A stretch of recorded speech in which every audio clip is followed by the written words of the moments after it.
You're watching a Highwire Media podcast. Welcome to the True Crime Never Sleeps show. As always, I'm your host, Larry Elise. On today's episode of Cold Case Friday, we dive into the murder of Elizabeth McCabe, a night in Dundee. On a bitter February night in 1980, the coastal city of Dundee, Scotland was just beginning to wind down. It was a Saturday, and the pubs, clubs, and cafes were filled with the usual hum of weekend revelry. Among the sea of locals out enjoying themselves was a young woman named Elizabeth McCabe. Only 20 years old, Elizabeth was described by friends as gentle, soft-spoken, and somewhat shy. She worked as a trainee nursery nurse, someone who had chosen a life centered around helping children, a career that spoke volumes about her caring nature. Elizabeth had recently started going out more often, building confidence and dipping her toes into the nightlife scene of Dundee. On the evening of February 10th, she joined her friend Sandra Niven for a night out. The two stopped at a couple of pubs before heading to Teaser's Disco, a popular nightclub located on Union Street. It was a familiar spot, a regular haunt for many young people in the city, and that night it pulsed with music, lights, and crowded energy. At some point in the evening, Elizabeth became visibly upset. Sandra later told police that Elizabeth had been crying in the restroom. She said she felt unloved, emotional, perhaps overwhelmed. It's unclear exactly what triggered this shift in mood, but it would prove to be a crucial detail. Around midnight, the two friends decided to leave, but somehow became separated. Sandra waited outside for a while, assuming Elizabeth had gone another way. But Elizabeth never reappeared. She never made it home. Her disappearance was reported almost immediately. This wasn't like Elizabeth. She was responsive, predictable, and close with her parents. By the next morning, concern turned to panic. Police were notified, and a missing persons inquiry was launched. In a city the size of Dundee, people go missing now and again, but there was something deeply unsettling about this case from the very beginning. And in less than 3 weeks, the tragedy would deepen into something far darker. 16 days after Elizabeth vanished, the search came to a harrowing end. It was the morning of February 26, 1980. Two young men were out in Templeton Woods, thickly forested area just on the outskirts of Dundee. The woods were known as a quiet, secluded place where locals walked dogs, hunted rabbits, and one couple sometimes retreated in the privacy of cars. But that day, what was supposed to be an ordinary hunting trip turned into the discovery of something unspeakable. One of the men noticed something lying under a mess of broken branches and brush. As they drew closer, their worst suspicions were confirmed. It was a body, naked, pale, and still. The men called the police immediately. Within hours, Templeton Woods was crawling with detectives, forensic teams, and uniformed officers securing the scene. The victim was quickly identified as Elizabeth McCabe. Her body was partially obscured by nature, but not enough to fool the trained eyes of investigators. She had been placed in a shallow depression in the ground and loosely covered with debris. Her blue jumper, something distinctive and easy to remember, had been draped over her shoulders. It was an eerie and troubling detail, one that many detectives felt could indicate a form of staging or remorse from the killer. The post-mortem results were definitive. Elizabeth had died of asphyxiation, specifically by strangulation. The coroner estimated the time of death as shortly after her disappearance. There were no immediate signs of sexual assault, but the absence of her clothing suggested the possibility of a sexually motivated attack. At the very least, police believed her killer had wanted to degrade or dehumanize her. News of the discovery spread quickly through Dundee. A cold dread settled over the city, especially among young women. This wasn't the first time something like this had happened in Templeton Woods, and that realization sent shockwaves through the community. Just 11 months earlier, in March of 1979, another young woman had met a chilling, similar fate. Her name was Carol Lannon. Carol was just 18 years old when she disappeared after a night out in Dundee in March 1979. Like Elizabeth, she had been enjoying herself in the city center, last seen getting into a car on Exchange Street. Her body was discovered 4 days later, naked and abandoned in Templeton Woods, less than 150 yards from where Elizabeth would be found. The similarities were unnerving. Both young women were last seen in Dundee's nightlife district. Both had been found in the same remote forest, both naked, both killed by asphyxiation. In neither case had any immediate suspect. The public quickly began to speculate. Was there a serial killer haunting the streets of Dundee? The media dubbed them the Templeton Woods murders. Headlines sensationalized the link, suggesting a predator was at large, targeting young, vulnerable women. Police acknowledged the possibility, but officially they treated the two cases as separate. The details, while similar on the surface, had critical differences. Carol had been stabbed, Elizabeth had not. Carol's possessions had been scattered in multiple locations, and Elizabeth's had not been found. Still, the proximity alone was enough to convince many that something more sinister was unfolding. Theories blossomed like weeds. Some believed that the killer was a taxi driver, using his access to isolate women late at night. Others suggested a police officer, someone who knew how to avoid detection.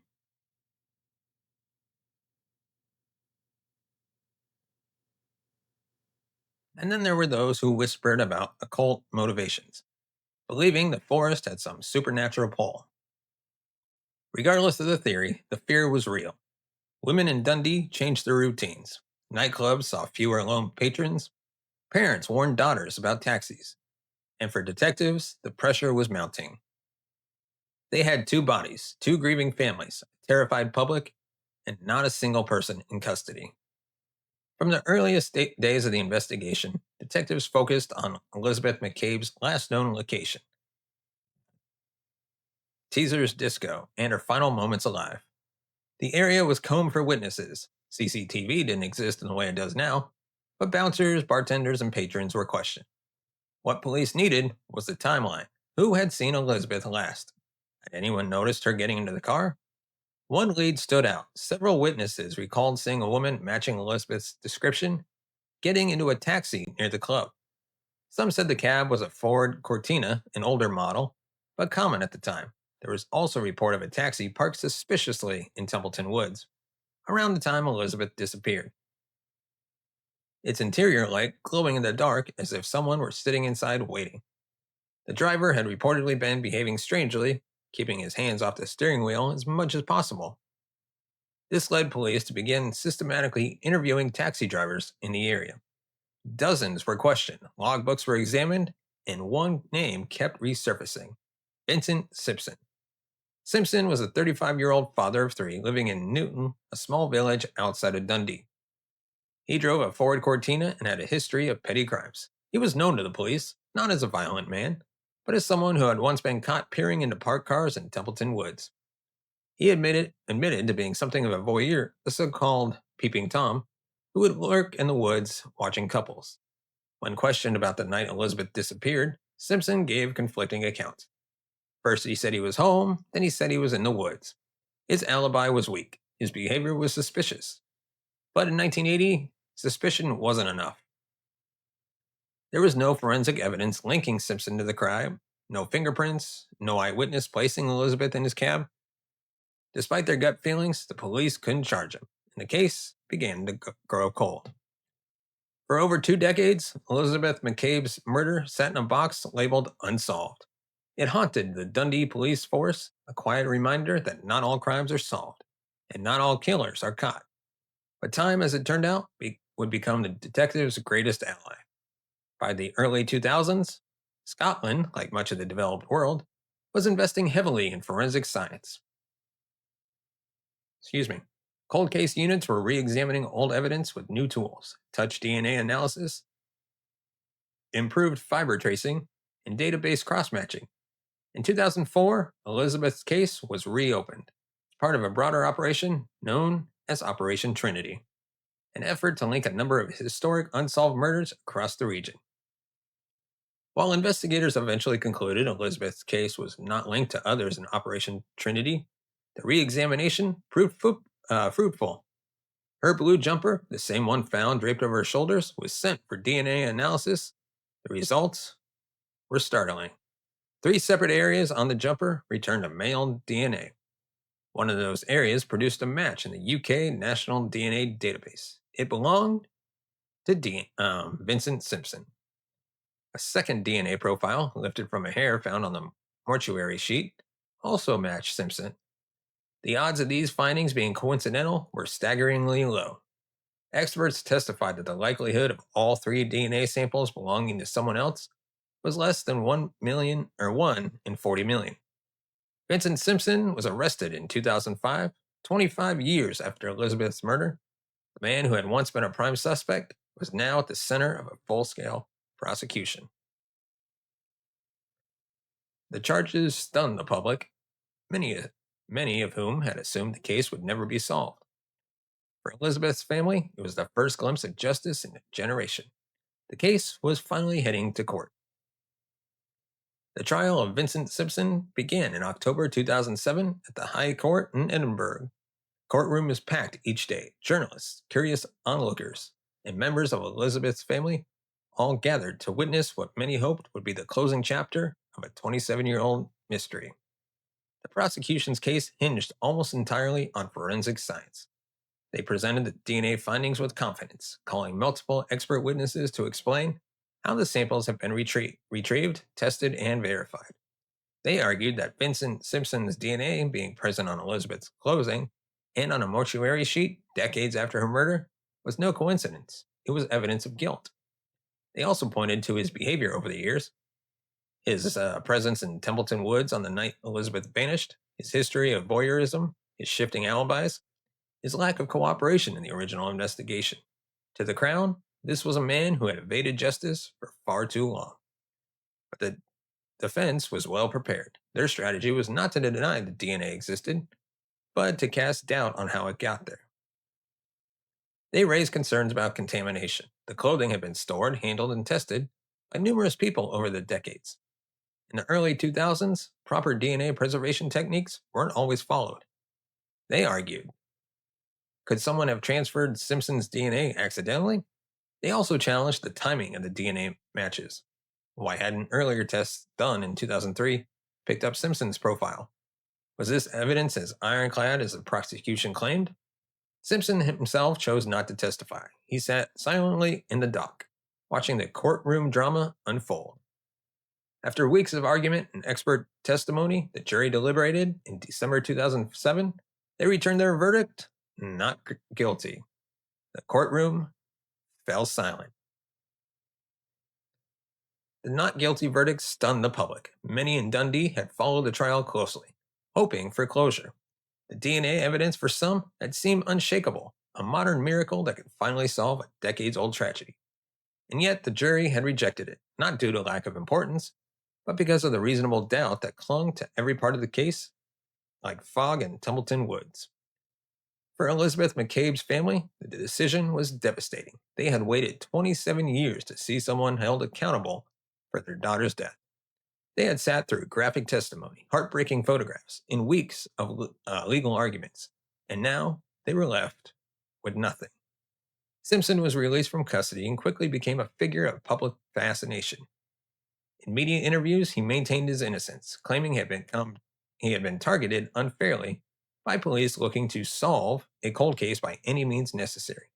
He called himself a scapegoat, someone who had been in the wrong place at the wrong time. In the court of public opinion, however, views were divided. Some believed Simpson had escaped justice, others believed he had been railroaded. Legal experts pointed out that Simpson's case highlighted the limits of DNA. While powerful, DNA alone, especially in old cases where contamination is a concern, wasn't always enough. There had been no confession, no witness, no physical link between the genetic material and clothing that had been handled many times. For the police, it was a blow. After so many years of silence, they had finally reopened the case, mounted a prosecution, and came up short. Officially, they had no further suspects. Unofficially, many still believed Vincent Simpson had gotten away with murder. The case returned to limbo. In 2011, 4 years after Vincent Simpson's acquittal, the Scottish government passed a landmark piece of legislation, the Double Jeopardy Scotland Act. This law allowed individuals who had previously been found not guilty to be retried if new compelling evidence emerged. It was seen as a modern response to the challenges posed by evolving forensic science and a recognition that sometimes the justice system gets it wrong. The Simpson case was frequently referenced in the debates surrounding the legislation, though lawmakers did not name him directly. Legal commentators and journalists cited his acquittal as a driving force behind public support for reform. If more concrete or untouched DNA evidence were to surface, the door was now open, legally speaking, for a second trial. But in practice, that has never happened. As of 2025, no new evidence has been found that meets the threshold required to reopen the case under double jeopardy rules.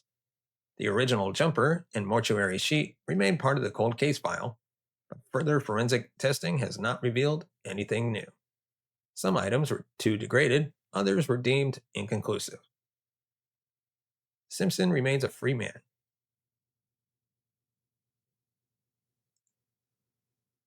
He has never been retried, and unless new material evidence is discovered or someone confesses, it is unlikely the case will ever return to court. For Elizabeth's family, the 2011 law came too late. Her parents passed away without ever knowing who killed their daughter. Friends have since said that her mother believed Simpson was guilty, but had made peace with the fact that the system had failed to convict him. The double jeopardy reform may have changed Scottish law forever, but for Elizabeth, the promise of a second chance at justice still remains unfulfilled. And that is our episode for tonight. If you want to support the channel, you can buy us a coffee at buymeacoffee.com/TCNS or scan the QR code on the screen.